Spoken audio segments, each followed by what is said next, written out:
তুমি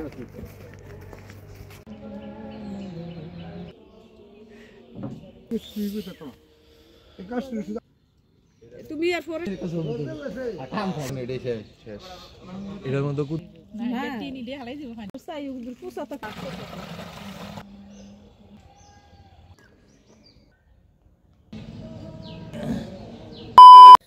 তো আমরা হচ্ছে দাঁড়িয়ে আছি রাস্তায়, আর আমাদের এক বড় ভাই আসতেছে, ওনার জন্য ওয়েট করতেছি। আমার সাথে জাহিদ আছে। তো জাহিদ হচ্ছে ঢাকা থেকে আসছে গতকালকে, আজকে চলে যাবে। এর জন্য হচ্ছে খুব আর্লি আমরা উঠলাম ঘুম থেকে, এখন রস খাওয়ার জন্য যাচ্ছি। বড় ভাইয়ের জন্য অপেক্ষা করছি, উনি আসলে আমরা একসাথে যাব। তো আমরা ফার্স্ট অফ অল ভাবছিলাম যেখান থেকে আমাদেরকে রস দেওয়ার কথা ছিল ওইখানে আজকে গাছগুলোতে পাতে নাই। তো আমরা অনেকটা দূরে আসছি হেঁটে, আর সবাই একটু ক্লান্ত, মানে এত দূরে কেউ কল্পনা করে নাই। তো যাই হোক, আমরা এদিকে আসছি, কাকা আস্তে আস্তে আসলে অবশ্যই আমাদেরকে রুইটা গাছ থেকে নামাইবো, নামানোর পরে অবশ্যই আমাদেরকে দিবে। সে আসলে হচ্ছে আমরা ওয়েট করতেছি, কাকা আসুক, আসলে আমরা কীভাবে রসটাকে নামাই গাছ থেকে ওইটা আপনাদেরকে দেখাবো। আসসালামু আলাইকুম। তো অনেকক্ষণ অপেক্ষার পরে হচ্ছে কাকা আসছে কলস নিয়ে সেরা। তো কাকাকে নিয়ে সেরা যে গাছগুলাতে কাকা হচ্ছে রস নামাবে ওই গাছগুলাতে আমরা যাচ্ছি। বর্তমানে গাছের নিচে আছি, আর কাকা দেখতে পাচ্ছেন যেভাবে রুই নামাবে রসটাকে ওই প্রস্তুতিটা নিচ্ছে এখানে। আর এদিকে হচ্ছে গাছগুলো আছে, তো গাছের রসটা কিভাবে নামায় আমরা দেখাবো আপনাদেরকে।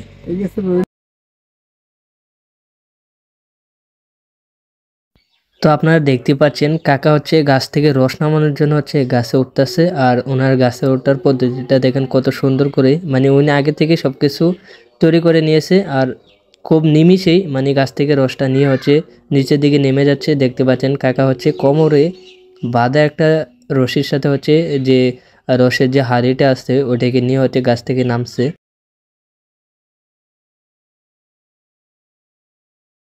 তো কাকা একটা গাছ থেকে রস নামানোর পরে আরেকটা গাছে উঠেন, খুব সুন্দরভাবে মনে হচ্ছে গাছটাকে বেয়ে উপরে উঠতেছে, দেন রসের হাঁড়িটাকে নিয়ে হচ্ছে নিচে নেমে যাচ্ছেন খুব সুন্দর করে। তো সব কিছু মিলে আমাদের কাছে অনেক ভালো লাগতেছিল, কারণ সকালের এই ভিউটা দেখার জন্য বা আপনাদেরকে দেখানোর জন্য খুব সকাল আর্লি ঘুম থেকে উঠতে হচ্ছে। আরেকটা বিষয় হচ্ছে কাকা যখন গাছ থেকে রস নামাচ্ছেন তখন অনেক মানুষ, অর্থাৎ সিলাই, অর্থাৎ আমাদের গ্রাম থেকে অনেক দূরে থেকে অনেক পোলাপাইন আসছে আর রস খাওয়ার জন্য। কিন্তু দুঃখের বিষয় হচ্ছে কাকা যে রসের গাছগুলো আছিল ওইখান থেকে হচ্ছে কিছু সংখ্যক এলাকার পোলাপাইন মানে চুরি করে নামায় নিয়ে গেছে রসগুলা। মানে ওদের ভাই পারিবারিক শিক্ষাটা কেমন, মানে একটা মানুষ এত কষ্ট করে এত শ্রম দিয়ে এই কাজগুলো করতেছে, আর ওরা চুরি করে হচ্ছে ওনার হকটাকে, অর্থাৎ একাকিত্ব না, কারণ হচ্ছে অনেক পোলাপাইন আসে দূর থেকে রস খাওয়ার জন্য কিন্তু ওরা পায় না। সবশেষে ওরা হচ্ছে দুঃখ প্রকাশ করে। আসলে এই কাজগুলো হচ্ছে কোনো ভালো পরিবারের ছেলে সন্তানরা কখনো করতে পারবে না, যে আরেকজনের জিনিস না বলে চুরি করে নিয়ে খেয়ে ফেলবে। তো যাই হোক, সবকিছু শেষ হচ্ছে কাকা রসগুলা নামাইছে, নামানোর পরে হচ্ছে রসগুলা দেখতে পাচ্ছেন বালতিতে নিতেছে, মাপতাছে। তো সবাইকে হচ্ছে দিতেছে রসগুলা। দেন আমরা হচ্ছে যে টার্গেট ছিল, আমরা অনেক চাহিদা ছিল যে আমরা 5-6 কেজি আনবো, কিন্তু ওইভাবে আনতে পারি নাই। তারপর আলহামদুলিল্লাহ যে কাকা আমাদের জন্য এত কিছু করছে, আর দূরে থেকে যারা আসছে তারা খাইতে পারে নাই বা নিতেও পারে নাই। তো অ্যাকচুয়ালি এটা আমার কাছেও খারাপ লাগছে যে এত দূর থেকে এসে তারা ফিরে যাচ্ছে, রস নিতে পারে নাই।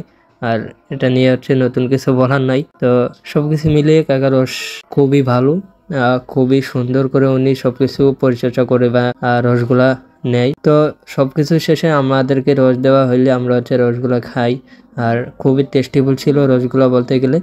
আমার সাথে জাহিদ ছিল, তারপর হচ্ছে বড় ভাই একজন আসছিল ঢাকা থেকে, উনিও ছিল, রাজীব ভাই। তো আমরা 3 জন গেছিলাম। আলহামদুলিল্লাহ আমরা রস পাইছি এবং কি খাইছি, অনেক ভালো ছিল।